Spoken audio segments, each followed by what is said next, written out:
नमस्कार सर्वांचं खूप खूप स्वागत आहे आपल्या चॅनलवरती। तर आता आजच्या व्हिडिओमध्ये बघा आपण पावसाळ्यासाठी आता पावसाळा सुरू झाला आहे त्यासाठी आपण जुन्या कपड्यांपासून एक सुंदर अशी डिझायनर पायपुसणी बनवणार आहोत। त्या व्हिडिओ शेवटपर्यंत नक्की बघा।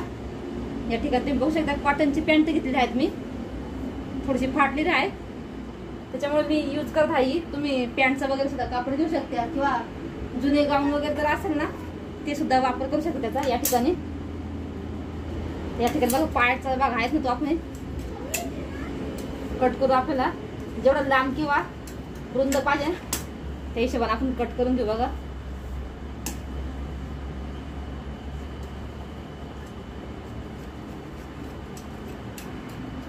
तुम्हाला चौकोन पाहिजे चौकोनी घेऊ शकते, आयताकृती पाहिजे आयताकृती सुद्धा घेऊ शकते।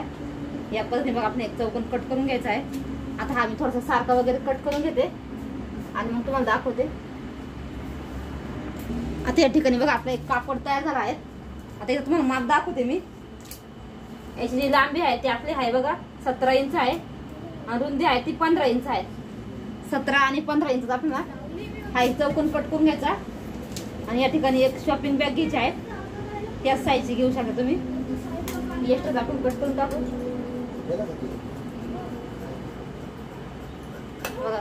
एक शॉपिंग बॅग घेऊ शकता तुम्ही। या ठिकाणी दुसरं कापड सुद्धा घेऊ शकता कारण हे कापड थोडं पातळ आहे म्हणून थिकनेससाठी तुम्ही शॉपिंग बॅग वापरले आहेत। आता बघा आपण काय करायचं आहे, इथं शिलाई कतरंग घेऊ शकता किंवा तुम्ही दोन वेगवेगळ्या कलरचे जुने कापड असेल ते घेतले तरी चालतील। तर याचे आपण बघा चौकोन कट करून घ्यायचे आहे छोटे छोटे। मग आपण सरळ कट करून घेते बघा या पद्धतीने असं। नंतर या ठिकाणी आपल्याला 4 इंच जे बघा रुंदीला 4 इंच आणि लांबीला सुद्धा 4 इंच जास्त आपल्याला चौकोन कट करून घ्यायचे आहे या एक कापडाचे आणि या एक कापडाचे। जरा तुम्ही कट करते आणि तुम्हाला दाखवते। या पद्धतीने बघा आपले पूर्ण चौकोन असे कट करून घेतले आहेत मी दोन्ही पण याचे कापडाचे। तर तुम्हाला स्टिचिंग दाखवते मी आता।